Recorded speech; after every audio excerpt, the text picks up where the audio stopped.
All right, welcome back to What the Frout. It's your boy J-Zilla. I have with me today Anthony Richards, aka Tony. Sorry for keep putting the S on the end of your name, man, but welcome back. How are you? What's happening, man? I'm doing all right. How you doing? Very well. Thank you so much for asking. So, you're back. I'm glad you made it. Now, last we spoke, I believe we were talking about Blue Collar 2.0, how we can rebrand blue collar work in order to let it seep back into the psyche of our youth in our community, as well as some of the older generation, i.e., us. I'm assuming. I'm Yeah, assuming like. yeah. All right. So, what are your thoughts on that? I guess we can start there. You're building a person. Maybe encapsulate everything that you would put in, and then kind of go into detail of how you would do it. Well, again, it's in my eyes, it's about educating the youth on some of the things that they don't know and they don't think about. Mm. Um, I believe that I know when we used to go to school, the teachers would kind of kind of feel you out, and if you were more of a tech student, they would guide you toward a tech path. If you seemed like you had the mind to be a doctor or a lawyer, maybe they would help you with this type of information that would set you on that path, you know. And I feel like some of that's lacking, and I feel like it doesn't have the options that it should have. Um, these children should be laid on. Uh, they should have a path to walk after high school is over. Um, Even if that path is just college, preparing for the next stage, but they should have a path to walk, you know. Those that junior and that senior year, they should be really learning. If it's not college that they're going to go and do, they should really be learning some sort of trade. One of those class blocks should be set aside and dedicated to them actually learning a trade that they can produce income, um, because income is very important in our society. Um, it's not spoken about with our children, especially in their schooling, but it's all that matters once it's over. Mm. So I feel like it should be touched on a bit. Um, while that's being touched on, is the time that these kids can be deciding, hey, I like doing this. I like getting my hands dirty. I don't like getting my hands dirty. I like to sit at this computer desk. I like working out these math problems. Maybe I could be an accountant. You know, the teachers should be helping to guide them into paths. You know, no different than I say when if I get a group of kids and I'm coaching, I don't walk right out on the floor and just start barking at these kids and tell them, you do this, you do this. I want this from you, that from you. I don't know what they can do yet. So first things first is I'm gonna roll a ball out there and tell them to go. I want to see what they can do. And after I see what they can do, I'm gonna point them in the right direction. I'm gonna continue to polish these gifts. So if you've got a kid in your class and every time something breaks, this kid says, "Hey, let me take a look at it," and he can fix it. You know, and maybe you've got some sort of engineer on your hands here. He doesn't know that, but if you guide him in the right direction, this be a 6 figure guy in a few years here. You know, so I think it definitely takes us working together and steering each other in the right direction. And it also takes, I would say, making it cool again. Because being a man, at one time, if you didn't have a hammer, you couldn't be considered a man. I don't think. I think it was mandatory. Somebody is checking you for man or female. They look at the hammer on you. You know, But uh, there's a lot of things that men were able to do, men of the past, that was normal, but was also cool, you know. And somewhere through this evolution of time, space, and coolness, Go ahead. Sorry. yeah, that's okay. Somewhere within that, we lost where it's cool to do actual physical work, to be able to build a house, be able to fix your mother's roof, to be able to change the tires on your daughter's car, you know, you change your transmission out for your wife, just whatever, you know. Somewhere along the lines, those things they they they became uncool. Mm. So we have to show kids that you can swing a hammer and still be a cool guy. You know, I remember a line from a movie, ATL. Ti told his little brother, "Hey, you ain't got to be a dope boy to have money," which is absolutely true. These kids really believe that's the only thing you can do to have money. You got to be a doctor, a lawyer, a dope boy.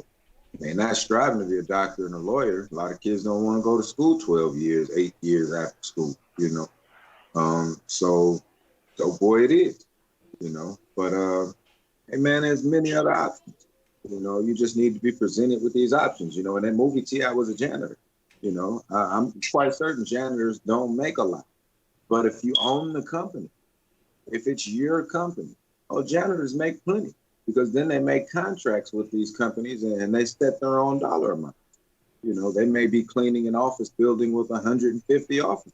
They may be cleaning an office building with 10 offices. But when you're setting your own price, $85 in office, $100 in office, whatever, you're making some decent money. Now if you're doing that as just an employee of Joe such and such, yeah, you might not get that much off of it, you know. But if you're the boss, it's your company, you got that contract with that cleaning company or with that business, well, you're gonna make a nice chunk of change. You do that and repeat. Now you got your own hustle going. You got a beautiful hustle going now. That's good money. You know, there's a million ways to make money. You know, but you can't expect these kids to know those million ways to make money without being taught these ways to make money. I agree. I myself, there's a million ways to make money. I probably know personally about 15. You know, um, but there's a million ways to make money. I got to keep learning, obviously. Obviously, there's more things that I need to know, until I can, or at least until I get into 3 digits as far as how many ways I know how to make money. I feel like I'm lacking here because I know there's a million ways to make money, Mm. you know. So, yeah, man, we have to show them that it can be cool. We have to show them that, all the things that you believe that you want, the things, the little bit that you know about out of this life, the little bit that you're wanting to have, but you can have that and more with one of these careers, you know. Uh, the last time, like I said, as far as I know, the carpentry was spoken on as a cool thing. Well, I can't say the last time, but most relevant time was Jesus. It was the only cool carpenter. Ain't nobody really focused on how great he fixed chairs. It just wasn't really a focus. Especially in his own Uh, town, right?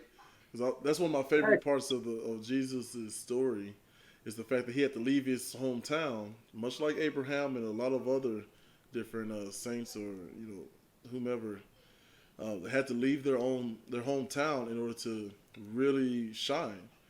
You're talking about the Jesus who was like he could perform no major miracles save for healing of the sick and a few other things, right? I mean, for him to be handcuffed by his environment and the people within that environment is, I think it really spoke to me. Now, one of those things you're talking about different ways to make money. I was watching this interview with Kevin Hart talking about his crash and everything, but I love how that dude's mind works when it comes to curiosity. He talks about like Hmm. every place he goes, high and low, he just is full of questions. Like, hey, how'd you build that yacht? Well, who makes Yes, the sheet metal? Well, who makes the screws to go in the yes, sheet metal? Well, who's doing this? Like, yes, and you're vastly yes, underselling it when you're talking about a yes, million ways. There are probably billions of ways to make money. Everything has its own separate components. I know one of the things we wanted to talk about was vertical and horizontal integration. Like when you talk about that old money, those people who own the miners, the refineries, and everything from top to bottom, that's how they really built that generational wealth because they literally had their hands on everything and just kept adding on to it little by little. And so I definitely agree with that. yeah, absolutely, absolutely. So what do you think? Do you agree with the thought out there that we try to reverse engineer a lot of things? Like especially with I know psychologically there's this theory out there that African Americans, a lot of people really, but it's especially true in our community that we do better with by modeling. We learn better by modeling. Just you see what your dad does and the people around you do, so you do it too. And do you think that this, like our parents' generation as well as ours, that we're looking around and seeing like, look at that dude over there in that car in this suit. Hey, sir, how'd you get there? Oh, you went to school. Hey, you need to go to school. You need to go to school. And that's kind of being echoed versus the blue collar work.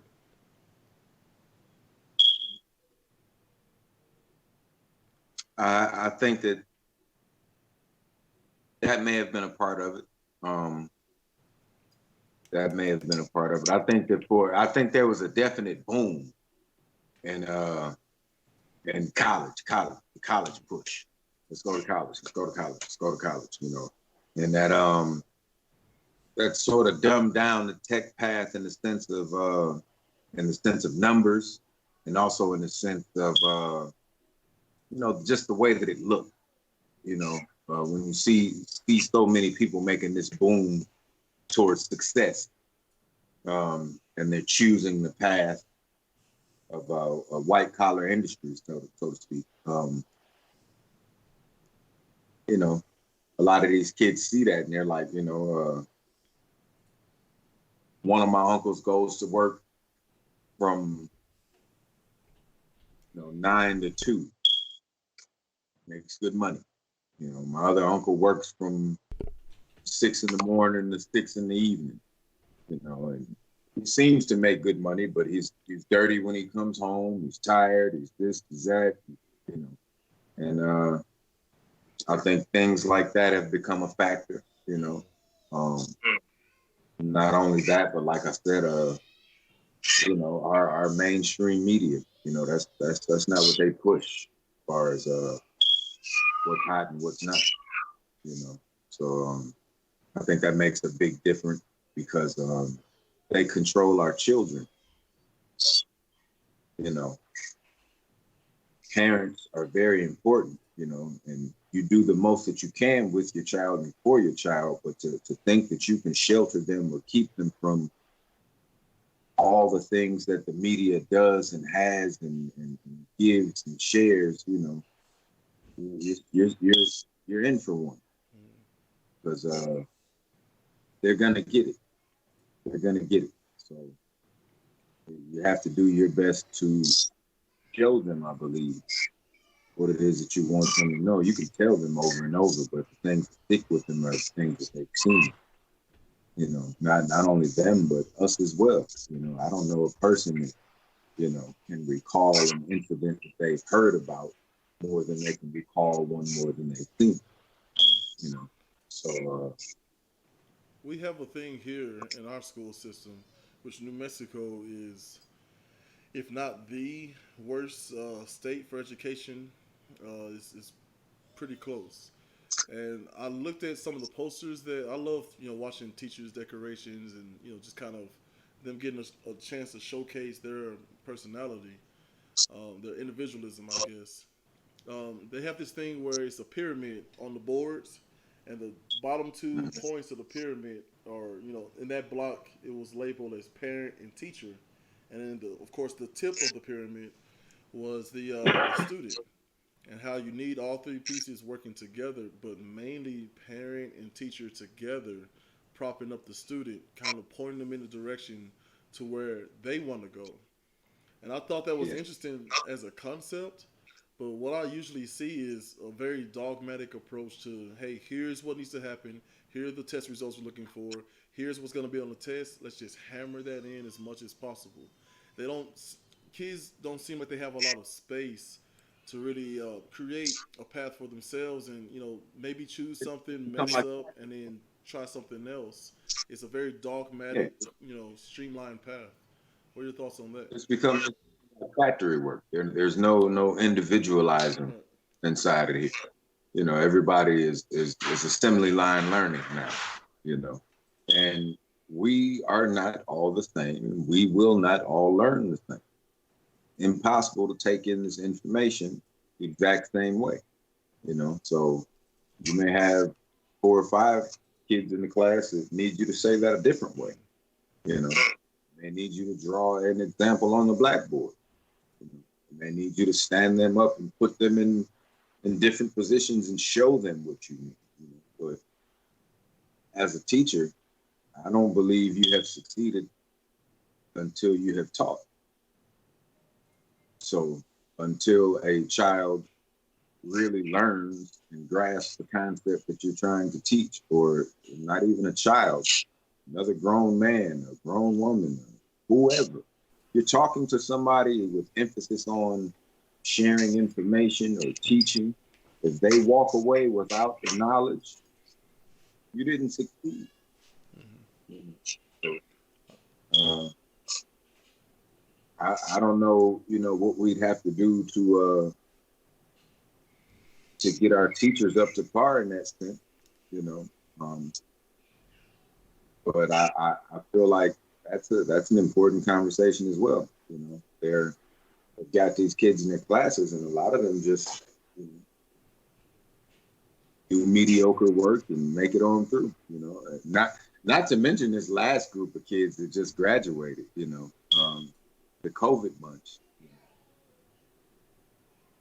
I personally know that there was kids with horrible grades,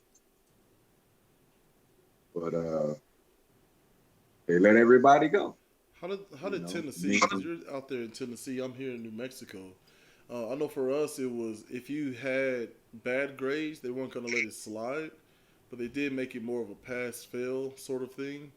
The one thing I thought was strange that they made it, excuse me, they made it not mandatory for everybody to come back. If you had good grades, they were like, hey, it's just pass fail this semester.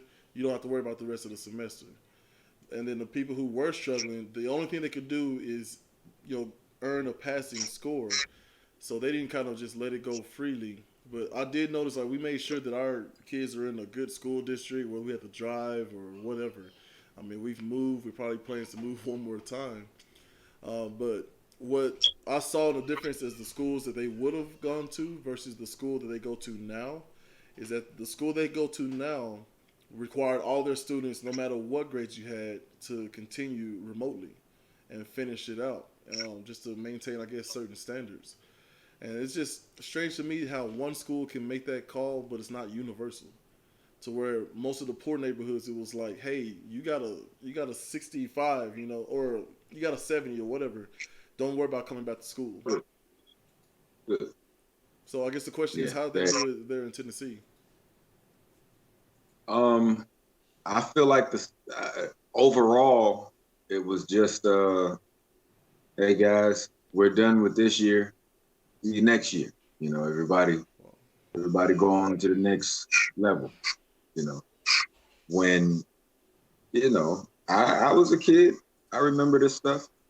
And I know there's a lot of kids that just aren't ready, especially knowing they didn't even finish the year. They didn't even get close to finishing the year. And just to go ahead and throw them on to the next one. What do you expect out of next year now? I think that You speaks to the divide that you were talking about before. Whereas the people who are probably more, I guess, apt or more suited to go the college path are probably already done with their core classes, probably have a lot of study periods or doing some sort of dual education, versus the people who probably should have been pushed more towards, you know, a different vocation or what is it called there? Losing my true thought here. A, yeah, vocation. Sorry, um, know. a career or a tech path or something of that nature. People who are artists, music and actual artistry. What do you? Hmm. I mean, how do we kind of reconcile that? That we're still the people who would have been left behind, or were close to being left behind, probably just got skipped over.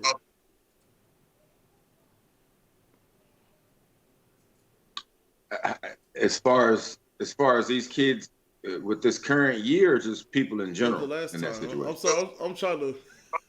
Look, I've got all these thoughts flooding in at the same time, and I'm doing a terrible job at getting a good question out. So, So the question is, are those kids probably? Isn't it probably kind of work out about the same for the college kids who were more prepared for college are still going to be preparing for college and be okay, versus the kids who probably should have went more towards a vocation or the tech. You know, they're still going to be the ones to struggle. I mean, doesn't that divide pretty much still stays the same? um,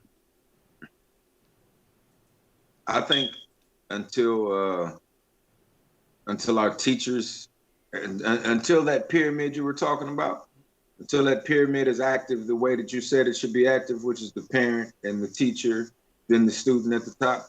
If the parent and the teacher are not working together to get that child pushed in the direction that is for that child, you're going to have a failure somewhere, a breakdown somewhere in there anyway.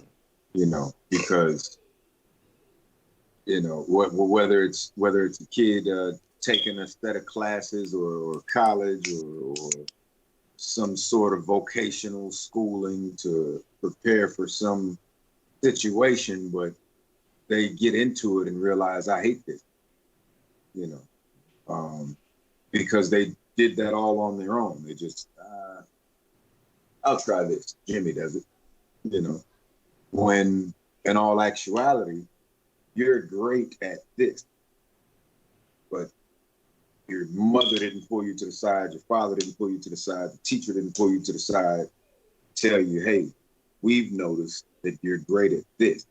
Maybe you should look into this career, you know. Until those things start happening more often, there's gonna be constant problems uh, in that career. I think it's one of those things too that I feel like middle school is supposed to be that because my very faded memory of middle school for me was we did hop around. Everyone did. This rotation of you're gonna do a little bit of music, a little bit of home ec, a little bit of like all these different things. I remember my robotics class was the most fun. And I can remember a Yeah, teacher pulling me aside and saying like, "Hey, maybe you should think about engineering, and when you go to high school, think about these classes X, Y, Z." Now, I don't know about you, but I was an awesome student. So not necessarily like my grades weren't perfect or anything, but I was very much one of those like I'm gonna do everything they tell me to do. I'm gonna behave yeah, exactly how they want me to because I don't want to have to deal with yeah, my mother. So yeah, being coming from that single parent home, it was a lot of pressure to like, look, I need you to not bother me because mommy has to go make some money. Like I gotta get, I'm working, GM slash meat packing company. I can't be getting phone calls because I gotta come get you because you're doing something stupid, right? So and she always made sure I knew that like, hey, no matter what kind of trouble you think you can get in at school, just remember it's gonna be 10 times worse at home. So I don't know if the teachers absolutely. did the easy thing, which is pick the easy kid who's just whatever you say do, sir. I'm on it. Versus really trying to dig deep to try to find a way to, I guess, come on, meet people where you are, like we talked about last time, for some of the more troublemakers, I guess. Well, yeah, and I wouldn't even call them troublemakers. I feel like as a teacher, it's your job to engage these children. You know, you signed up for it. You took on the job. There are going to be challenges. One of the challenges is getting the children engaged. You may get 19 students engaged, and there's two that you can't quite get that day. Well, you still got work to do. You don't just leave those children aside or ignore them or make them the outcast or look like the dummies. You must teach all these children, you know, and I that's another huge part because I definitely remember teachers basically just giving up on you, just saying, hey man, do what you're gonna do, I'm gonna teach these kids. You don't want to learn, fine. But I think as long as that child is still in your classroom, I think once it gets to the point where you cannot teach that student, he must be removed. Don't want him infecting the Instead other of kids. Infecting. Good night. instead instead of making the situation where, all the other children are watching and making decisions for themselves now as far as, do I want to do this? Do I want to not? Or, how am I feeling? I don't know if I like it either, it's just easier to keep that separate, you know. Um, but you know, hopefully we can get more engaged teachers. Mm. I don't believe that you should accept a job dealing with someone else's children if you're really not into what you do. You know, there's some jobs that it's a job. I'm just gonna show up. I'm just gonna do it. I work at the gas station. Hey man, 10 on 5 guy. It doesn't take a lot of it's great if you're a nice person, you're smiling and you're, got a story and that's awesome. But it doesn't take that, to work at this gas station. Simply, put my 10 on 5, I'll leave. We don't have to talk about it. You don't have to do anything. So that's a Um, so going back to the pyramid. Like I said, I felt in my personal experience, I felt the difference of first, second, third, fourth grade going into middle school, and they're feeling like there were more students, and then into high school, even more students, and then I felt like the work did feel very cookie cutter. Versus, I remember in elementary, each teacher had their own style. And so what do you think teachers are sort of pressured into sticking to streamline in order to get certain testing in order to get better funding?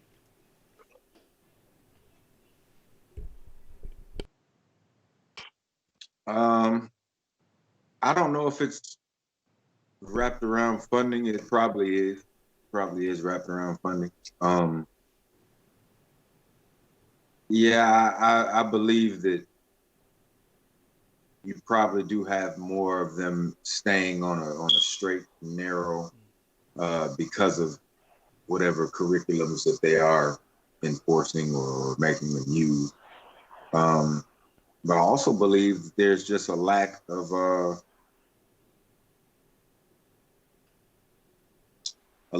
certain type of empathy, compassion.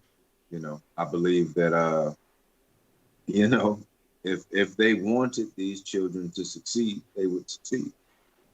Probably, and I believe that if it was a belief that they were not going to succeed, that okay, now there's another area, another way, another path that we can send these children versus sending them out into the world and just letting them be crash dummies, knowing that they're crash dummies. You know, um, I know my producer is telling us that, or telling me that they're actually mandated to stick to certain guidelines for those testings. Testing is a big push. So if you have the teachers who aren't allowed to really showcase their personality, I mean, the funding, I can't even start to understand how the funding works. because every time I send my children to school with their school supplies, I mean, very quickly we're hearing, hey, we're out of things like soap, and we need someone to donate copy paper or notebook paper, and things like that. So if the teachers are being pressured, and you have the parent, especially with the increase in single parenthood, you have the parent who's having to work one or two jobs because the cost of living is steadily going up, while you have a plateau or a stabling off of the of wages. So they have to, like, things are costing more, even though their paycheck isn't getting any better. So they're having to get second jobs and take on side hustles and all sorts of things. So if the foundation of that pyramid seems to be kind of broken, how can we expect the kids Absolutely. to be able to take over the mantle with confidence? Well, uh, you don't when relying on pyramid. This is correct, but this is what it should be. This is what it should be, not what it is. There are a lot of things about this world, I believe people talk about them as they should be, not as they are, you know. Um, what you said was absolutely correct, but it's not even, you know, it's not something that you base in a question form. I don't even think, as far as, yeah, and if you do base it in a question, the question is simply just, what do we do to get around it? Because it's happening, you know. Uh, I got to go to work, which means I can't teach you. I don't have time. I got to go. Take care of my house, make sure it's clean before I get home. That's what most of us hear. That's what most of us know. Um, but there has to be more. There has to be more. There I has to be definitely more. want to get your And thoughts on some ideas on that. And really, well, look, I keep going back to this pyramid. I really do love that idea. But what seems to be happening is, for one, you have, so all three points of the pyramid are coming in, with ideals, right? The teacher is thinking like, I'm going to go in here and teach some young minds and mold them into young men and women, and then they get it kind of beaten out of them with all these mandates from state and federal regulations. The child is coming in there, all right, gonna make some friends, gonna meet some people and learn how to do stuff, to help me pick a career, and that kind of gets pushed aside for all of these dogmatic testing and things of that nature, standardized testing. And then you have the parent who's probably watched their parents before them, who worked. Dad worked at the factory job, mom was a homemaker, and I got three other brothers and sisters, and we lived in a pretty nice neighborhood, nice house. So I'll do the same thing. And so you get into the factory jobs without realizing, well, everything's going up, wages are staying the same, and so now I gotta get a second job. These are a lot of things that we don't really seem to be prepared for, especially in our community where you see a lot of legislation make things more available to kind of solidify a single parent home. All these different and that's again back to education, back to the theory. Here's the theory and what it should be. But you can't count on that block of the teacher like you must count on you. The teachers are the parents first. yeah. There's no teacher in the world that I believe loves my child the way I love my child. Although he may run across an awesome teacher one day, and I hope that for him because I've had some awesome ones myself. Had some awesome teachers, some awesome coaches that really did care. You know, but at the end of the day, they didn't follow me around for years to figure out what was going to happen, how it was going to happen. Dad's always going to be there. So go to your parents first. Parents, go to your kids first. Don't expect these teachers to be their parents. They are not their parents. You are. You know, they should not go to school and come home with the world figured out. It's not how it works. You're just going to school. They're covering a curriculum, certain set of things. Hmm. The rest is for you to do at home. You know, although I feel they should be covering more at school, the curriculum should be totally different, but it's not. So play the game. So teach your children what you know they're not going to teach them. There's plenty of things that I know the school is not going to teach my son. So we're gonna work on those things. Breaking generational curses is about more than not beating your wife or staying with the child's mother or poverty. You know, there's plenty of generational curses. You know what I mean? And lack of education is a generational curse. you know, so simply educating these children so that they have a choice, an option to do better is a great place to start. What do you say to a single parent working two jobs who's getting home at 11 and got to be back up by 5, get the kids ready, and then gone? What do you say to I someone who says, I don't have time to do that? No doubt. Handle your business, and I respect you for doing so. Handle your business. But you know somebody. You know somebody who can be a mentor to this child. Period. It's a planet full of men, full of women. If you got a daughter, find you a lady that can talk to this girl every now and then, go check on her, do this and If you got a son, find a man that can, swing by, take him to play ball here and there, and just, keep his mind occupied in some sense. Know that he has something to be accountable for, other than his mama that ain't gonna come home until such and such time and ain't gonna pay no attention anyway. You know, they just need to know that they have something and somebody to be accountable to until they learn to be accountable to themselves.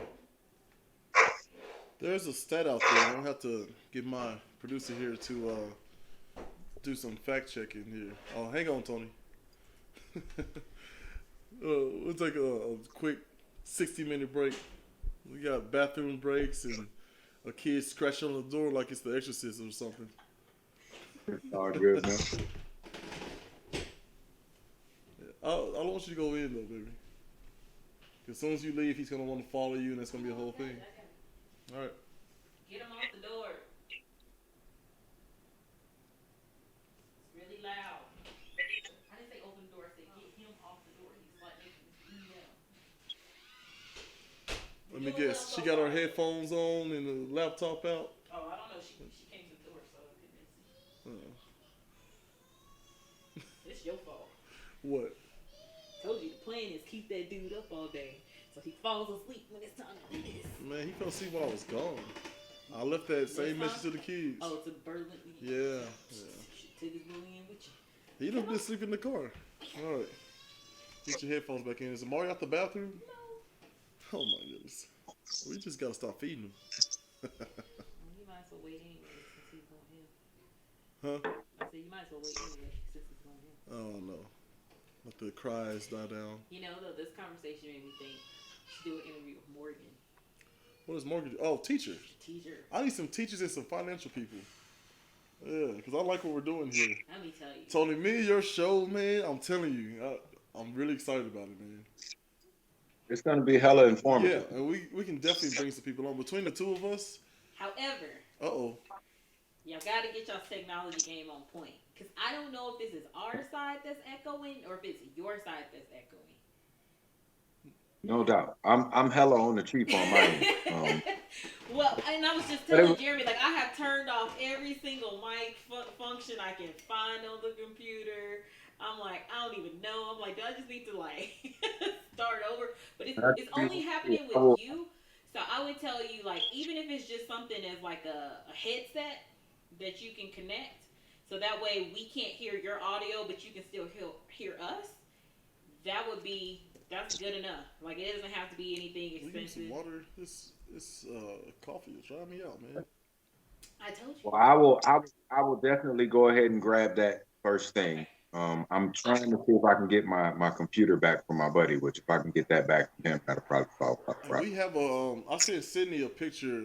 Walmart has these little microphones, and $30, and it picks up really good. Really well. Oh Lord. Oh no. You got me. I feel like we play this little semantic / grammar game around here. I always trying to correct people. My grandfather was an English teacher, and the kids, my wife always loved catching me. Oh no no no! Tell the truth. Say I'm always correcting people around here, and so now they're getting me back. See, this is a. I want to talk about this. Black people. I'm trying to help make them better, and they're just like, okay, okay, I can't wait till you mess up. Get out of here, man! Pew pew, I'm shots over here fired, getting you water. and I appreciate that. I combed your hair, lint rolled your shirt. How I dare you? know you're very good. You're a Proverbs woman for sure. Pew, pew. Oh yeah. Hmm. Anything else, Simon? Thank you, man. My feet kind of sore if up to Okay. it. She got that black woman. You trying to play me in front of company? Look. All right, hang on, Tony.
All right.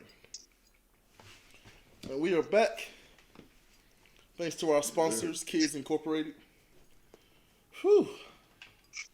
They keep you young. How we doing on time, baby? We're 50 minutes in. 7:46. All right. Good. So I still got plenty of time with you, don't I, Tony? Yeah, we're all good, Good. brother. Good. All right. So we'll come back in talking about. I know I was gonna make the point of. It sounds like you're talking about community, as far as the single parent example that we gave. You know somebody like. I love how you set that up too. Yeah. Hey, much respect. Do you? You know somebody. It's like, I don't hear your dadgum excuses. I can hear the coaching coming out of you. You know. Like, yeah. Oh, yeah. You right. Now let's get this fixed. Like, we ain't got time to worry about how hard stuff is. We need to fix it. Right. All right. Truth, man. You know, it's a game that we're in, and if we don't play it, Absolutely. So I'm gonna bring you back in, and we'll give you a cue of community. You ready? You could have just went from yes, there. sir. Oh, went for that. But you always tell me about editing. I thought I'd help. My bad. There is no recreating that. All right. Okay. So it sounds to me like you're talking about community. Um, and I can really hear the coaching that comes out of you. As a football coach myself, I know you coach at least basketball. So kind of expand on your answer. Hang on. Hold up. Y'all finish up. I'm going to take you in the room. All right. You got it. Everybody needs you to look up stuff. You're killing me, Smalls. Can we not soothe them? Hey, do we have any more chloroform left? Oh my goodness. Just you. You stay in here. You gonna be quiet? It's gonna leave me by myself or some other dude. I see how you operate. Maybe he'll be going. Oh, this is gonna be interesting. He gonna want to say something, wave at the camera and be cute when no one asks him to be. All right. So for your editing purposes, there, wife. Just stop talking. So, coaching. I can hear the coaching coming out, man. So tell me about that kind of idea. It sounds like you're talking about community there. So what are your thoughts on that? Definitely. I think, I believe that a lot of the sayings that we've heard since birth, I like to say since the beginning of time. Of course, we weren't here, but I think a lot of these sayings have been passed down hundreds and hundreds of years, and I believe in a lot of them because they survived the test of time. And one of those sayings is it takes a village. And sometimes it does. Sometimes it just takes mom and dad. If kid has the luxury of having mom and dad, unfortunately, the way that things have been since we've come to this country, we've not had mom and dad. The high majority of us. There are those of us that have, and the majority of us have not. So without the help of the village, you can't expect success. We have to get back to a place where we are a village again versus people who live near each other. Because we show no love, no admiration, no respect. We show nothing toward each other. People live next door to each other 5-6 years and don't speak. It's sort of ridiculous when you think about it. These people are right next to you. They could be a help to you. You could be a help to them. Makes no sense not to at least speak to them. Community, if you look up the word, is based on people's interactions with each other. You know, Kind of like what we you have. hear the church talk about, like the body of Christ, right? We're not talking about the actual body. We're talking about people. Bear you one of those Mhm, burdens and all of that sort of thing. mhm. You know, you need these things, you know, for a proper existence. If you do not have the ideal setup, which I call it the ideal setup, that's the way it was meant to go. But it's not what happens a lot of times. So when that doesn't happen, I'm not saying all is lost. You need to panic. You need to do that, but you do need to. If you have a young daughter, you need to make sure that she has a physical role model outside of yourself in her life. If you have a young son, you need to make sure he has a physical role model outside of yourself in his life. You know, With um, discernment. Because what, I know, and I'm going to be divulging a parent secret here. It's one of those things of, you're cooking dinner and you ask the kids, well, hey, you want some carrots or you want some green beans, right? Kind of give them the feel of making their own decisions, even though the two choices, either one you're fine with because they're pretty healthy choices. And I think that's the same sort of thing that you can do is, hey, here's the deacon at the church and coach so and so, right? Bringing these sort of people into the life who are successful, doing some blue collar work, and it's an alternative, I guess, way of looking at things, right? mm-hmm, mm-hmm, mm-hmm. And I believe that's necessary. I believe that's necessary. So We're not gifted with enough brain power to know everything to make all these decisions. You have to see something. yeah, so we're back at education then, because what do you say to the parents? Sorry, that's my son trying to say hello. What's happening, man? Yeah. Look, I'd like to blame it on the pandemic, but we're just not there to a point where we can have a studio of our own. It's all good, man. It's all good. I'm I surprised told my you, my I told fur you he's gonna come in, trying to be cute when nobody asks him. my, Let me put him in. my fur is Let me put. quiet, man. Yeah, let me put him on the phone with my mother, FaceTime or whatever, and he's just nothing to Yeah. say, mouth open. It's like really, that's when you decide to be quiet. Yeah, Oh man, he's not a Jackson. He's not a Jackson. that's it, man. So we're back to education. What do you tell the parents who kind of take that parenting style of like nobody's gonna tell my son or daughter what to do and all this sort of thing? How do you meet people at their level and get them on board with this ideal of community? Well, I mean, number one, that whole nobody's gonna tell my son what to do theory is silly because somebody's always telling somebody what to do. You're the mom, you gotta go to work, somebody's telling you what to do. This kid goes outside, gets in an altercation, the police pull up, they're gonna tell him what to do, you know. So just let that go. Don't I wouldn't even that's a maturity thing, in some of these parents. And honestly, they probably shouldn't have kids. But if they do have them already, then maybe you have to start with the parent in that situation because uh, a lot of these parents have not been educated as well. You know, this this cycle has been repeated so long. That breaking it is not easy. It's gonna take a fight. That's a part of the fight. Part of the fight is relinquishing some of the power that you don't have. You want to be the mom, you want to be the dad, and you are,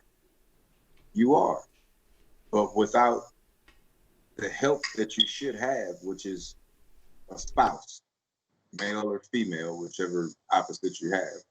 You know, without that spouse, you're now lacking time because you have to put that time into something to help take care of your situation, i.e., you have to work most of the time. You know? So if you have to spend the majority of your time working, logically, you can't teach your child as much as you want to. You know. There's one of these. I don't know if I talked about it last time, but it's one of my favorite examples in the world in regards to this. You got the wild teenager elephants. I feel like I posted some on Facebook not too long ago. But the wild teenager elephants, because the group of elephants have been over hunted for their tusks or their ivory, and they're destroying, um, their environment. They're encroaching upon like rhinos. A lot of rhino deaths were the cause, of these young elephants and villages. All kinds of property damage. And what they did was introduce what they call bull elephants, or older male elephants, into that environment, and it seems to be working. And this is Mm-hmm. an experiment done. I want to say 2015 or something like that. But These are things, I don't understand experiments that are, I think sometimes people do just stuff just for the hell of it, mm, you know. Um, well, they had to stop. why wouldn't it, Well, I think what was why happening. wouldn't I think what was happening with this person, he took it upon himself because it was destroying so much. They were destroying other wildlife, the environment, as well as some communities. So they were up against having to shoot these elephants or try to remove them, further out, which was unsuccessful. And so the guy tried a you say novel approach, which was introduce older elephants. you say it was an experiment. I say it was him doing what made sense. Ah, I see. I don't even think it was an experiment. He can call it an experiment if he wants to, but he's been alive long enough to know that kids pay attention to the Mm. grown-ups. You leave kids in a room by themselves, they're probably gonna fuck it up. They don't know what to do. You introduce a grown-up to the room, they learn what to do. Oh, the couch is for sitting, not flipping. Okay, no problem. Like that's. I think that's pretty common. That's to me that's the funny thing about our country and politics, and people are always asking these questions. What do you think about this? What do you feel about this? What about the cop that shot him in the back 7 times? You know what the hell I think. You know what's going on. You know what's happening. You saw it like I did. Why are we having this discussion? You know, the thing the people that you need to be talking to are not talking, and they are not listening. This conversation is amongst the people who know there's a problem but can't change it. Until we get these other people in the conversation, we're just talking to ourselves, and talking to ourselves fixes nothing. I never understand people who go back and forth about something that they know. When I know it already, I'm not talking to you about it. And to talk to you about it insults me further. You know, Somebody asked me, well, what did I say? You know what you said. That's so true. You know exactly what you said. For me to have to repeat it and go back through it, it's insulting, And that's what they're doing to us, with this whole Black Lives Matter movement and all of this, as if they have no clue what's happening, you know. And as long as you're acting like that, I know not to expect anything. Nothing's happening. Whatever, Jack. I'm gonna just continue to walk around you as I always do. That's what I have to do. We have to teach our children that there's shit in the street, and then you have to walk around it. Period. Gonna be there. Gonna be there. Yeah, that's interesting how you put that too. How simplistic, and of course it makes sense. And introduce an adult to a wild room of teenagers, and it's funny how, like you said from the beginning, that black people in this country have had a pretty raw deal because they did the exact opposite. We want to integrate our way of life and our mandates and way of doing things. So what we do, we make sure to mix and match the languages and the tribes and remove the fathers out of them. and just keep doing it and just be as horrific and show as many horrific examples of what happens when you don't do it. And even going further into having a separate Bible, like there's a slave's Bible, a slave owner's Bible, right? Where you pick and choose what goes in and what comes out to make slavery seem to be just a great way of life. And as long as you do what your master Yeah. says and be a good slave, you know, you'll have a pretty decent life. And actually, this is way more than you deserve. Because if we look at you like property or like livestock, like at least you got a little house. You know, we're gonna give you some scraps. You know, that's better than what Mhm. they get. Well, I mean, not in most cases. Because most cases, some of those animals, dogs, and horses were eating better than the slaves. So that's an interesting way to look at it. Yeah, man. You know, how you navigate these waters are probably more important than complaining about how rocky the current is. So when we talk about education, how do we re-educate? Or I think we talked before, it's not re-education because we weren't taught in the first place how to deal with money. So beyond just our own capabilities, you know, like for instance, you as a businessman, you're able to show your son a great example, and the next thing you know, he's thinking about getting himself a hot dog stand and all this kind of thing. So what do we do to those parents who they themselves are kind of lost and stuck in this mindset of like, can't nobody tell me nothing, right? I'm out here trying to get it, all that stuff. What are your thoughts on that? Well, you know, first things first, when you got a stubborn adult, it's up to the adult to be ready to learn, want to learn, come around, submit whatever words you want to throw in there. But people grow up when they grow up, and that's just gonna happen as it happens. Um, but if that person that he's talking about, if that woman that just kind of has that, you ain't finna tell me none of that. If that's your sister, go get your nephew. You know what I mean? Go hang out with your nephew sometime because you know your sister's attitude, and go get your nephew. And if it's the other way around, if if that's your brother, you know, and he's there, man, you ain't nobody gonna tell me how to raise my kids and this and that. Don't tell them how to do shit. Go get your nephew. Go get your niece. Whatever's over. You know what I mean? Um, but we have to take accountability. You know, when somebody is not doing the greatest job, we don't have to beat them up to help them. Just help them. You know what I mean? You see that your neighbor, they don't pay their kids no attention. They always just kind of just throw them outside, go play, whatever, and this and that. And you outside with your kids, invite him over. Hey man, come on over. We finna play a game in the yard, man. Come on. And maybe just those couple hours he spends with you and your family a day, maybe those help him. Maybe those teach him. Maybe he get something that he can't get at home from you. But that's the village. That's what it's for. That's not saying your mama's less than or daddy's less than. That's not saying I'm better than. That's just saying, hey man, it's a village. What your mama's doing, what your daddy's doing is sleeping. So he can get up and go to work so he can pay for this house and the light and the car and the clothes and all the things that you need over here. You don't have time to play dodgeball, blow bubbles. I do. Come on over. Blow You know? bubbles. Yeah.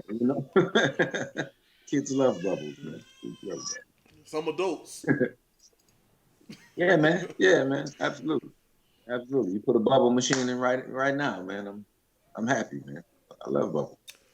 I shouldn't admit it that. No, that's I cool. shouldn't admit You can't lose. Listen. With a it. beard, with a beard like that, and the wave game so sick, you can't lose any cool points at this point.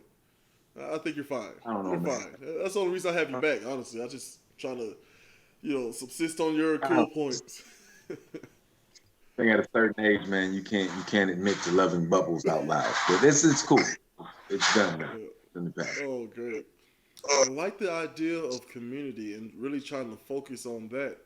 And really, your approach of just, get off your soapbox, Don't worry about lecturing people and trying to, force people to be better. Just lead by example, and give some reprieve instead of advice or a judgment all the time. Lead. That's a really good approach. So I got a friend of mine today, man. He thanks me all the time for helping him to be a better father. Mm. I'm not trying to help you be a better father, but if that's what happens when you're around me, so be it. But that wasn't I didn't come into this, the relationship that we have as friends to say, hey man, he's not a good dad. I got to help him with this. No. But if consequently you see me being a good father and it rubs off, ain't no doubt, man. That's what's supposed to happen. Iron sharpens iron, steel sharpens steel. We're supposed to be here to help each other, to feed off each other. You know what I mean? Um, Back to sports again, you know. I love the game of basketball. I love the game of football. Um, but as talented and athletic as I am and you are, how good would you be if you never saw anybody play? Mm. You know, you must see this happen. You know, without seeing it done, you have nothing to reenact. You know, this is not a read a book situation. This is not what this is. You must be shown in this life. You must be shown. You know, especially if you expect someone to know something. Especially if you're talking about something you expect them to know. If you're going to get on your high horse when they don't know and say, "Oh, you don't know that?" Well, nigga, did you show them? You know? If you didn't show them, don't be looking at them crazy when they tell you they don't know. You know, the man told you he don't know. So now you take the next step and teach him or shut up. You know. You have to So wait and let someone else do it. Yeah. yeah, you know what I mean? That we don't have time for you to sit here and belittle and beat them down over what they don't know. You know, you could have taught them in this time. That's what's wrong with us, as a whole. Instead of reaching out to help the next man, you just kind of want to bark at him, say a little, you know, say something crazy to him. Right. It's our competitive nature with each other, you know. Write a Facebook And there's post. nothing wrong, right? There's nothing wrong with competition, but it should be done within a certain arena, and it should be a fair game, you know. Um, we make competitions out of things that aren't competition, and I think that's a place that we mess up. I think that's what's happening with this political landscape. I feel like it always happened, but it's one of those things of it was a far off thing. Like you don't talk about how much money you make. You don't talk about politics, and what's the third thing? Religion, politics, money. Don't talk about it. But now we're so connected with all this technology, and everyone is hypersensitive to a lot of different things. It's become this very public, I guess, game, and pick a side. But what when you say that out loud, when you say out loud, don't talk about religion, don't talk about politics, don't talk about money. What sense does that make? Hmm. Don't talk about it. Okay, these are like the biggest subjects in life, or some of them. Right. Don't ever speak about it. Just hold that in your brain, and whatever you come up with, work with It's that. very surface. Well, I think for society at the time to hold some things or keep some things in check, right? But so that's on one level. But there's also that group, if you see successful people, they are talking about politics. They are talking about, finances and how to handle them. What am I making? What are you making? I mean, that's a negotiation tactic on a lot of these people. So how do, uh, is that a, is that an It's on purpose sort of like thing to kind of get that sort of on messaging out there? say that Is again that now. like a tactic to get some of that I guess thought process out there? Don't talk about the three biggest things that there are. I believe so, brother.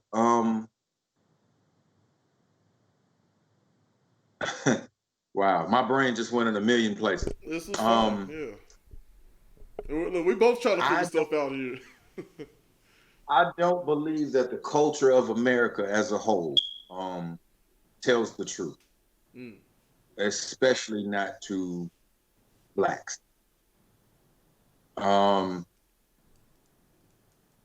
I have many African friends now. Um, Like Africa, one of the African. things that, yes, yes, like Africa, Africa. um, there are many of us that were raised, for lack of better words, to believe Africa is a shithole. Um, third world country, nothing there, lions, tigers, bears, ashy blacks, uh, piles of different types of dung, whatever. Nothing that we really want to see, you know. Um, hindsight, I believe you're told that to keep your ass from going over there and flourishing, you know. And this is what the Africans tell me. Like, hey man, if you were to go over there and do anything that you do over here, it'd probably blow up. You'd probably be hella successful. The cost of living is nowhere near what it is here. I probably, I want to break it down percentage wise, but geez, I don't even know how to go that low. It's minute compared to what we deal with here. You know, I had a guy tell me, hey man, if you can stack you up, 10, 20,000 and take it over there, you live like a king till at least you die. I'm like, wow. So, that's pretty good. Not bad. So why does it seem like such a And foreign idea to just move to a different country? because it's a foreign idea. The answer was right there in the question. Yeah. So It's I guess what I mean by that is people like what they have over there is dirt, it's water. There's some mountain areas, there's some grasslands and deserts, and we have all that stuff here. Why do you think, especially for a country who doesn't seem to care much about us, what keeps us here? the negative narrative um, that we've always gotten all our life. Um, one of the first jokes in school, as a kid, when you're throwing jokes back and forth with the other kid, one of the first jokes I heard was African booty scratching. I ain't know no damn African. And why are you just assuming they scratching their asses? And like, why does it just have to go to the worst possible place with it? You know what I mean? But everything that we hear about Africa is garbage, is bad, is to deter you, and everything that I've seen of Africa is beautiful, you know. It's like a dope place to be, but if that ain't where I want you at, I'm gonna tell you everything otherwise, you know. Um, I do believe we live in a place that, yeah, they will tell you, um, coming to America. Hey man, there's a huge rat in my apartment. It's dirty, it's nasty. He had the dopest apartment in the, he just put a hot tub in the living room. Right. You know what I mean? So people don't always tell the truth most of the time. You know what I mean? And I just look at history, man. Anytime that I'm questioning myself about what's being asked or what's being said, I look at history, and history hasn't showed the truth to be big in any of it. So I'll tell you what. I I said, have a theory. mm-hmm. Possibly, maybe we're over here acting like debt collectors. Like, hey, we put a lot of work into this place, man. Y'all owe us. I'm not going anywhere until you pay, and we're gonna continue to try to demand that payment. You Crushing, know, just so crushing. Just, if, I there, went there, for it. It just got crushed. there You could know be what? I'm taking a drink. I need something stronger than this water there now. could be feel like that. You know what I mean? There could be. There very well could be because they're descendants of slaves and they could be like, man, my grandmama, I know she built this damn Mm, porch, and I'm not leaving this area until somebody compensate us about mm, it. Yeah, I don't know. Who knows? But I do believe, I've seen poverty all my life, and it didn't start with me, you know, and poverty will keep you from doing a lot of things. Just as the opposite, money will allow you to do a lot of things. Um, these people were traveling across waters and oceans and different countries because they didn't have shit else to do. They didn't have shit else to do. And they had access to a big ass boat that would take them wherever they wanted to go. So that's what they did. You know, yeah, most of the people from our communities have not been 2 states over, 3 states, 4 states, 5 states. You know, I can guarantee you talk to 7 Black people, you know, 1 out of 7, 2 out of 7 might have left the area that we're in. mm. The one that's traveling is the stunner in the group, is the whatever you want to. But we don't have those means the majority of the time. Take money and travel for fun. You know, my first few trips were, that were on my own as an adult. They were based on me going to get some money, not me going to spend some money. I have no money to spend. So thinking about going to Africa, it's scary as shit. I don't know if I have enough money to make it over here to Atlanta. You know what I mean? Like I get over there and the hotels are so expensive and this and that and this and that. Now the funny thing is you get over there and it's nothing like that. But we don't know that. All we know is what we know. We know that it's expensive to move. We know that it costs a lot to live and do these, so all we know is what we know. Without that proper, it boils back down to education again. Without that education, we don't know. If we simply could be, if somebody came over here right now and told us exactly how much money you needed to survive 2 generations, which if I had to guess, I would assume maybe 100 grand, you know, and that would get you through 2 generations, wealthy over there. Um, I believe you have certain people that would say, okay, we got this formula down, we got the format, we know what we need to do. Let's get the hell out of here now. Let's go be successful for at least 2 generations and hope to get more while we're old, you know. But without being taught that, without knowing that, you're gonna go for what you know. The gas station's hiring. Welfare is giving out whatever they're giving out. Keep you comfortable and stable right where they want you. Exactly. In the working class, propping up the rest. You have a lot of African friends, as you mentioned. Do you think that they see us as sort of being in an abusive relationship? Like I'm sure we've all, I won't say all, that's pretty broad, Yeah. but yeah, what do you? Yeah. Yes, I do. I've the last conversation I had with a friend of mine, his name Caesar, and he was talking to me. He was like, "Man, I just get so angry because, you know, you guys just don't know anything.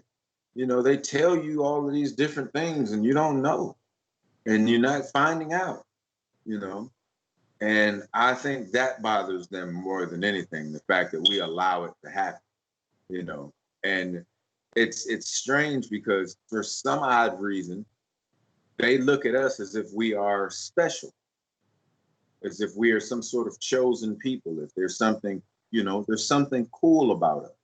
You know, and I don't know what that is, but I do know mainstream media and TV and radio has profited off of our culture, off of the way we walk, the way we talk, the way we move, you know, our swagger, whatever you would like to call it, you know.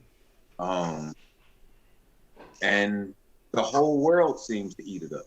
It doesn't seem to be just one particular region, one, you know, I've seen Russians that you would have thought this nigga was off the same block I was from. I've seen Chinese people the same way. Mexicans, all different types of races and sexes of people, and I would swear they was born in one of the projects that I hung out in. You know, but it's just the way that the culture travels and the influence that the culture had. You know, so we are we are loved people in a way, but we are also hated people, obviously, you know. Isn't that the Um, definition of jealousy? Love and hate at the same time, or an arbitrary one? that sounds pretty reasonable to me, A lot of you know. jealousy. Um, I want to do that. yeah, Can't. Let me lower them since I can't elevate up, and then try to appropriate or whatever we can to be able to enjoy it like they enjoy it. absolutely. And I think it started. That's kind of how this shit got turned. Is I believe, because at one point in time, blacks, you can call them whatever you wanted to call them. They all different had titles and whatnot, but they were black. And at one point or another, we ran the majority of the land that's visible, you know. And we lost control, you know. Um, but I believe that the reason that we had control was physical. You look around at your average black male, you know, even the ones that aren't in the gym anymore, aren't working out anymore, aren't, you guys still look like hey man, there's some ass kicking to be done, some sports to be played, some something, They don't look like the guys you want to just be walking up on poking at, you know. Physically, you know, I don't have any degrees in this, but you know, as a majority, we appear to be special in a sense. You we appear to be gifted in a sense. You could make it as basic as, I can stand outside all day in the summertime. I'm not special, but I can stand outside all day in the summertime. You know, not a piece of skin is gonna bother me tomorrow. Everything's gonna feel outrageous, you know. And something as simple as that can cause jealousy in a man or a woman or whomever.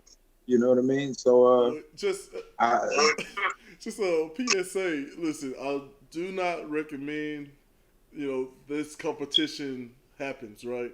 Like, hey, how about you and I go stand outside for 8 hours and see which one of us is okay? Like, I don't recommend that. Please wear sunscreen. My white brethren out there, please wear white screen or white screen sunscreen. white screen. That's right. This was white White screen. screen. Oh no! I'm gonna get killed for that. Yeah, but I'll tell you what. No. That's an interesting way of looking at it too. Especially when you look at all these different things. I mean, tanning in general. While we're on the subject of sun plus skin, the idea that like, hey, to achieve some really good beauty now, because back in the day, it used to be if you're not sun kissed at all and pale, that was a sign of notoriety, right? Because you're not out in the fields, you got servants and all this sort of thing. But now this thing of to be beautiful, I'm gonna go out and get some bronzer or tan to make it a nice golden brown color. It's like, I believe that's honestly seeking out because in the beginning they made it work for them. mm, Yeah, I look like a milk jug, so milk jugs are popping. You know what I mean? That's just what I'm gonna say because that's what I need you to believe. oh, those But statues. eventually, that woman's husband that was the milk jug, you know, got caught with Miss Parker down the street, and why? Why were you with Miss Parker? Because Miss Parker is fine. That's why. She's beautiful. She's beautiful. She's beautiful. You know, why were you with Miss Parker? Because Miss Parker is fine. That's why. You know, why were you with Miss Parker? Because Miss Parker is fine. That's why. She's beautiful. and so is her sister and her mama and her Black Girl cousin. Magic. And all, Yeah, yeah, all of them fine. I try to get down there as often as possible and hang out with Miss Parker and the crew. But you know, I think that we are special, and I believe that that's why we run into the problems that we run into. I believe that, you know, like you were saying on your show when you were in regards to voting, you know, uh, there's a reason why they've been trying to block you from doing it your whole life. It matters in some sense. Otherwise, they're not going to be slaughtering people about it. You know, things that don't matter to them, they don't talk about. If it doesn't matter to them, they just simply don't talk that's about it. I live in an apartment building. I got a bolt lock, just a bolt lock. I think uh, not many things in society that people would deem as valuable. But try to approach the White House. It's you're gonna find more than a single bolt lock. I feel this it. is Absolutely. the argument I've been making for a while now with a lot of people who are saying voting don't matter, voting don't matter. So one of the other things on the other show we talked about was if it's not that valuable, they're not gonna try to stop you from obtaining it and utilizing it and Absolutely. playing within their rules because that's how you make real change. And at the same time, you Absolutely. also have, man, I just don't really know how to approach that. Like, how do you, okay, we're building a balanced person, right? How do you change the minds of people like that? How do you help them see that, let's give it a good, solid try? Black people for the next 25 years, or 24 years, let's all show up to vote 80, 70% consistently and then see if things will actually change because it's not going to come overnight, right? How do you get people to see that, like, we've showed up to vote, like I said on the show, 3 times, and that was the Martin Luther King civil rights era and the 2 terms for Obama. So out of that we got what, civil rights and universal health care at the very least. So I think it's something to be said about doing it, but I'm a I think voter. it's How do some, you talk to people who just are not on that mind, don't have that mindset? and we're not involved in it. So I understand not being a voter, you know, which means if we want to be involved in it more from the voting aspect, maybe we would be involved in it more if we were involved in the game. It's kind of like saying, would you come and watch this high school kids game with me or middle school kids game with me? I ain't got no kids. I don't want to watch this game. It's not a good game. Not dope for me. But if I have kids, yeah, of course I want to go and check this game out and see what it has to offer. So is it the people that feel like they have nothing at stake, really? I believe that, yeah, they feel like they have nothing at stake that concerns or deals with these people that they're hearing or talking about. You know, they've never met a Bush in their life, and they probably never will. But if that was Duncan that was being voted for, and the Duncan family and Mr. Duncan, mother and his sister, it kind of makes the urge to vote a little, kind of sparks that up a little bit. Like Brandon running in Columbia, I'd be very shocked if the Black community, especially around his age, did not come out and vote for him. Because whom have we had to do something like that? It's almost the Barack effect, where people didn't know Barack from a can of paint, but first nigga we saw come out here, got to vote for him. You know, now I'm not saying that that's right. It's not right, because this could be the worst human being walking the face of the earth. But when you see him walk out, man, at least go investigate. At least go try to find out what he's about, what he's got going on. You know what I mean? Mm-hmm. And if you agree with, even partially what he's doing, And, vote for and that maybe man. that'll spark something too. Because, like you You said, know, I if would I see hope so. somebody else, I mean, think about how powerful was that when Obama has this black It's all, kid come to the White House yeah, and like feel his yeah. hair. It's like, yeah, it's just like mine. It's crazy, you know. Even though I feel like For Obama had that us, good hair. I don't know how I feel about that story. all we've ever done is acknowledge the rapper, the ball player, the entertainer, the singer, the movie, the actor, you know, entertainment industry. You know, once again, we leave out that blue collar, which that blue collar is building everything around. You know, if the jobs close down tomorrow, that blue collar roofer, that worker, that framer, he's still gonna be able to go get some money. Hmm. You know, the person working on this factory line, you're done. You're done. You've been working on this factory line 10 years for GM, and you can't build a car or even fix one, you know. Whereas, this other guy's been roofing for 3 years, he gets let go by the job he has or whoever, but he can still go and fix roof. He can still go and put your roof on, his money ain't gonna stop because he has a trade. This goes back to again the Bible. You want me to feed you, or you want me to teach you how to fish? You know, and a lot of us have not been taught to fish. You know, I was saying that to say, that the blue collar area has been frowned upon, has been shunned, has been ignored, has been forgotten, and it's no different when it comes to politics. How many of us are aspiring to be politicians so that we can change the shit that goes on in our communities that we do not like? How many of us know how to go about being a politician? How many of us know what's necessary, to enter a running, to be talked about so that you can garnish some of this change, But these are things that need to be spread through our community like wildfire. These are the things that need to be talked about because, not to toot my own horn or even yours, we're just basic black men.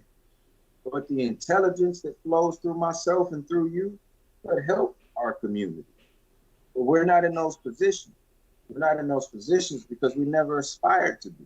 We never aspired to be because we never knew we could. Now, I want to push back on something there. Did you just come on my show and call me basic, bro? I mean, for No, like, it's a joke. I'm just kidding. but I, but I went right behind that and talked Yeah. about how amazing. See, you have to take all of the words. You can't just Part of catch the a little problem, I excerpt. know. Look, I can't help but go for the joke sometimes. Dad humor. No, I know exactly what you're saying, though. And it really is one of those things of here's the other side of it. While we've kind of Yeah, went to the bling bling era and we're looking at whatever's around us or whatever's been force fed to us through multimedia and all these different things. When I worked at GM, when I worked at Nissan, all of my the upper management and the older guys had a side hustle. Those factory yes. jobs were never the only thing. Guy was selling cars. Guy was roofing houses, like you said. Guy was flipping houses. All these different things. Working on. Look, you pull up to the plant. You have a car issue. Guy take care of it. Not because he was trained by General Motors or a Nissan, because these are things that were taught to him. Especially, and it was just in my experience, more white people doing that than black people. They had all these different side gigs, all these different skill sets. Because one, they were ready for Right. the shutdown. The other thing, they were ready for any sort of union issue or anything like that. That's passed down. That's what we know. That is what is passed down. See, every other race can do that. Every other race can do that. Every other race passes down to their child, to their nephew, to their niece, mother to son, whatever. They do that. We're different.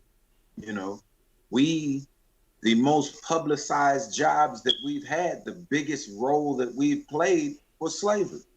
You know, and to do that, all you needed to do was simply stand in line or stand in the field or stand wherever they told you to stand and wait for orders. And that's what we do. We don't take initiative to go get it done, to teach each other and say, let's do this ourselves. We wait on the next move. So if GM shuts down, I go home and wait for GM to call me back. I don't realize, hey, I am my own man. I got my own 2 hands and 2 feet. GM is not my daddy.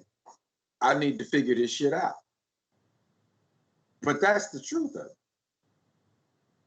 I don't believe that you give anybody's business that much power if it's not your own. And even when it's your own, it shouldn't have power over you. But do you think that's the true tactic behind the institution of slavery? Like, even when we did try to do something on our own, it was beat out of us. Don't get caught reading. You get in trouble for that. Don't get caught trying to make something of your own or think. You get that beat out of you. Do you think that's the real? I don't know if they I don't know if they sat around and round table, had a discussion on the long-term effects of slavery and how long that would last and how long it would affect us. But damn, they did a good one. They pulled a move on us with that. But I don't know if it's quite possible, because a lot of times they had the country's best, sitting around figuring these things out, and analyzing and looking further out into the future. That's, kind of like, sometimes music gets put out or movies or this or that, and people are like, oh, I can't believe that happened. You will believe it. 30 people sat around a table and discussed it and hit it from every angle possible before you saw it. So they knew exactly what you were going to think, feel, believe, perceive. They had these conversations. You know what I mean? It didn't just happen. They didn't just throw it out there.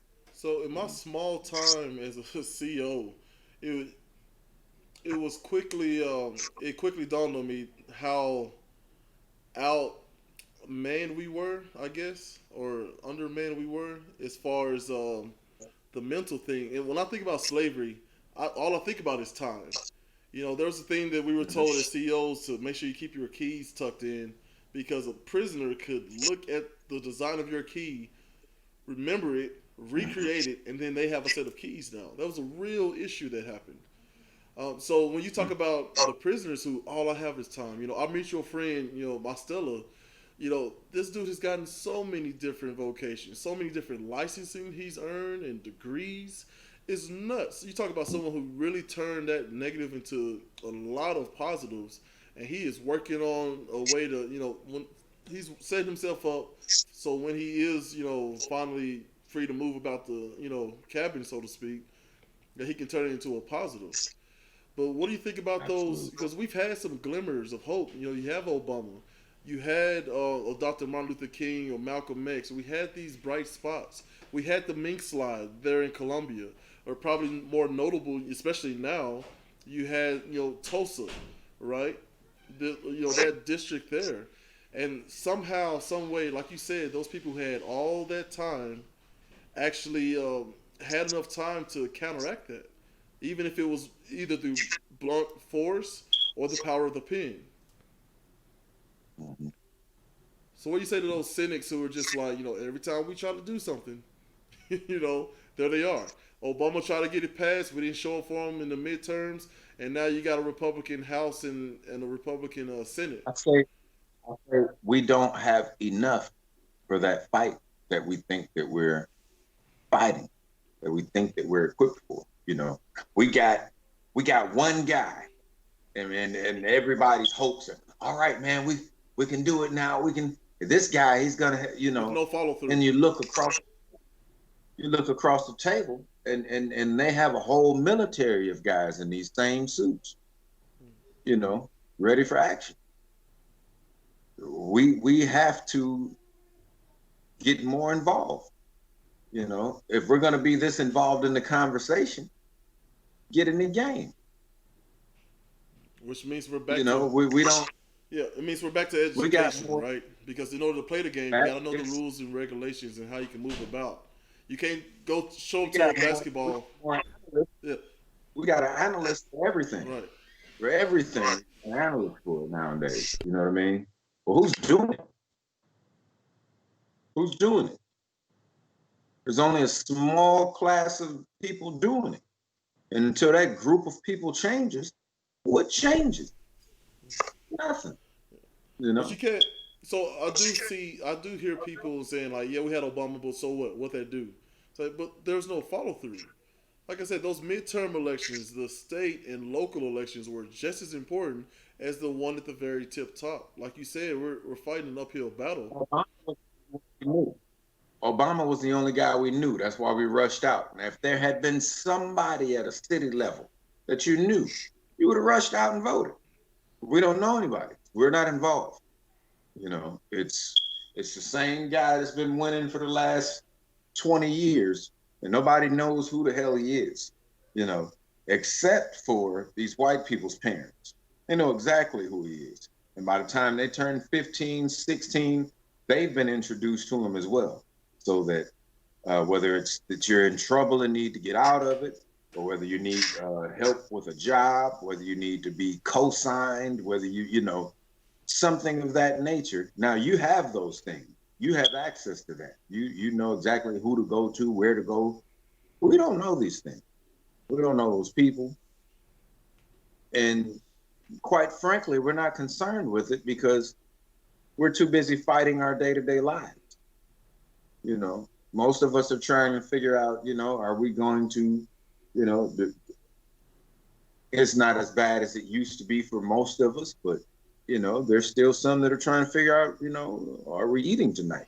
What are we eating? You know, or you know, cable and Wi-Fi aren't on anymore. We're struggling trying to figure that situation out. You know what I mean? Like we always have some petty fight to fight that keeps us out of the big fight. You know, it's hard for us to focus on what's happening with the country and the government and the world and I ain't got no gas. You know, the damn car's on E. I can't focus. You know, they're asking me about the fate of the world, and I got under a quarter tank of gas. Damn the world. You know, I can't make it to Colombia right now. You know, so uh, I think we have a whole different set of problems to address. You know, and for us, it once again boils back down to education, but it also boils down to, on that note, to finance, because um, because of our lack of education in a lot of different areas, our finances are lacking as a whole. You know, so our options are fewer as a whole.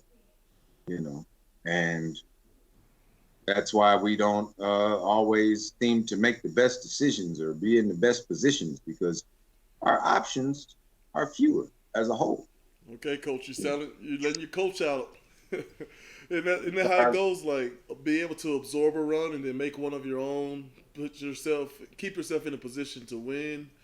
And basically, what we have is a community that we are, quite frankly, consistently not in a good position. We're We're in the position to yeah, lose. So when we lose, why look shocked? Why look shocked? You know, that's like talking to a team that you didn't practice all week or all season, or and you lost and you're confused by it. Why are you confused? You didn't practice at all. You know, you failed the test, but you didn't study. Why are you shocked? You know, you lost a fight, but you haven't trained. Why are you shocked? You know? well, So I want to take a scientific turn. That old law where that states that energy is neither gained or lost, but it's just transferred. We are putting a lot of energy in the wrong things. You know, it's that old difference between meditation and worrying. You know, worrying is just meditating on negative things, right? Really trying to make people understand that, you know, what's that old J. Cole? I'm trying to figure out the J. Cole line where he's like, if you put half the energy that you put in chasing a woman, which I'm gonna try to clean this up a little bit. You put half the energy that you spend chasing a woman into a craft, you'd be famous and rich by now. You know, Mm-hmm. so really trying to, I feel like that's what an Obama did. He really energized people because I see someone who looks like me. He's playing their game. He seems to be doing Mm-hmm. well. He seems to be winning Mm-hmm. at their game. He's not up there loud talking or Mm-hmm. anything. He's just smiling and cool and calm and facts, facts, facts. And let me find out some more about this brother. Like, oh, he got a black wife. Oh, they both lawyers.